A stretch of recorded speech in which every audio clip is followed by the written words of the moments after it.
Hello and welcome to the news on Haske-Tv. I am Christiana Babayo. Troops of 6th Brigade Nigerian Army Sector 3 Operation Wild Stroke have made a decisive move against kidnappers and other criminal elements operating within Wukari local government area of Taraba State, while reassuring communities of safer roads across the state. On 29 January 2026, troops swiftly responded to gunshots heard along the Kasuan Shanu Jota Road near a Nigeria police checkpoint in Wukari local government area. Upon arrival at the scene, troops discovered a Sharon bus with registration number LSR 445XT Lagos, conveying 9 passengers. The driver of the vehicle, Mr. Abdul Amukama, a 45-year-old male from Makurdi, was found with a gunshot wound to his right hand. Preliminary investigation revealed that 2 passengers were forcibly abducted into the bush by suspected kidnappers before the arrival of troops. Following the incident, troops of 6th Brigade immediately commenced aggressive search and rescue operations within the general area to secure the release of the abducted victims. The operation is ongoing, with troops maintaining sustained pressure on the criminals. Meanwhile, the injured driver was promptly evacuated to the General Hospital Wukari, where he is currently receiving medical attention. The affected vehicle has been recovered and is presently in the custody. Commenting on the operation, the Commander 6th Brigade and Sector 3 Operation Wild Stroke Brigadier General Kingsley Chidebere commended the troops for their swiftness and professionalism. He reassured members of the public of the brigade's unwavering commitment to the protection of lives and property, and urged road users to go about their lawful activities without fear, and called on residents to continue providing timely and credible information to security agencies to support ongoing operations. Still in Taraba State, the Taraba State Command of the National Agency for the Prohibition of Trafficking in Persons (NAPTIP) has intercepted a suspected trafficker conveying 10 children in Jalingo, the state capital. The state commandant, Mr. Bako Amos, disclosed this in a statement issued to journalists on Friday. According to him, the arrest followed a tip-off and was carried out at about 11 a.m. in collaboration with the Special Advisor to Taraba State Governor on Human Trafficking, Mrs. Sarah Ishaya.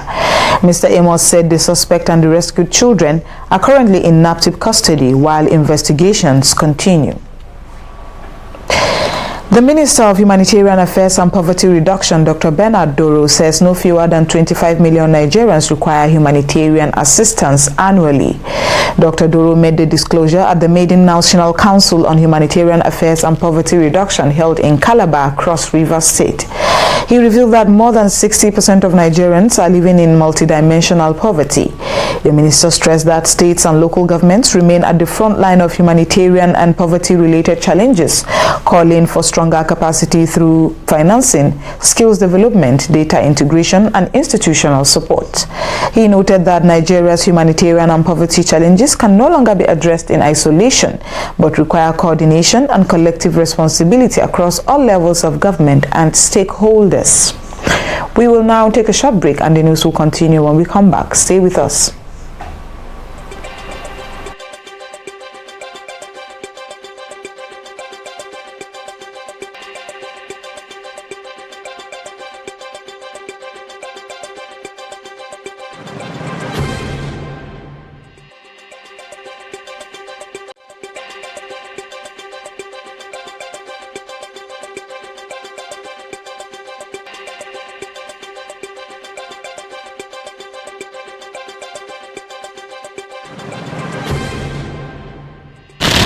Welcome back, and now the news will continue. The Federal Capital Territory Police Command has rescued 2 suspected one-chance robbery suspects from being lynched by an irate mob in Utako in Abuja. The incident occurred on Thursday, January 29, 2026 at about 11 a.m. following a distress call received by the Utako Police Division. Our police operatives were immediately deployed to the scene and successfully dispersed the mobs, rescuing the suspects. The suspects were identified as Kefas Akaye and Uya Ugowere. In a statement signed by the police public relations officer, SP Josephine Ade, on behalf of the Commissioner of Police, the command condemned the act of jungle justice, warning that it undermines the rule of law and could result in the loss of innocent lives. The police urged residents to report suspected criminal activities to the nearest police station, assuring the public of their commitment to protecting lives and property across the FCT. Investigations are ongoing while the suspects remain in police custody. Chairman of the Presidential Committee on Fiscal Policy and Tax Reforms, Mr. Taiwo Oyedele, has urged Nigerians to comply with the law by filing their annual tax returns on or before March 31st. Oyedele made the call during a webinar organized for HR managers, payroll officers, CFOs, and tax managers in collaboration with the Joint Revenue Board. He stressed that both employers and individual taxpayers are legally required to file returns, noting that compliance with self-assessment remains very low across the country. According to him, employees must not assume that their tax obligations end once deductions are made from their salaries. Oyedele explained that under both the old and new tax laws, individuals are required to file annual returns regardless of their income level. Oyedele explained that under both the Oyedele added that tax authorities are working to simplify the filing process and disclose that businesses enjoying tax incentives must now declare such incentives in their tax returns under the new tax regime. The Nigeria Civil Aviation Authority (NCAA) has directed all domestic airlines to conclude a mandatory special needs assistance request feature on their ticket reservation platforms. The directive is aimed at ensuring full compliance with regulations protecting persons and reduced mobility and passengers with disabilities. In a statement signed by the Director of Public Affairs and Consumer Protection, Mr. Michael Achimogu, the NCAA warned that airlines have 7 days to comply or face regulatory sanctions.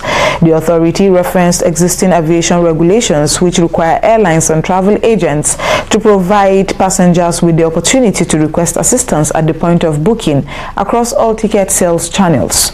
The NCAA said the feature must be clearly visible on ticket portals to allow passengers to request assistance before completing their ticket purchase.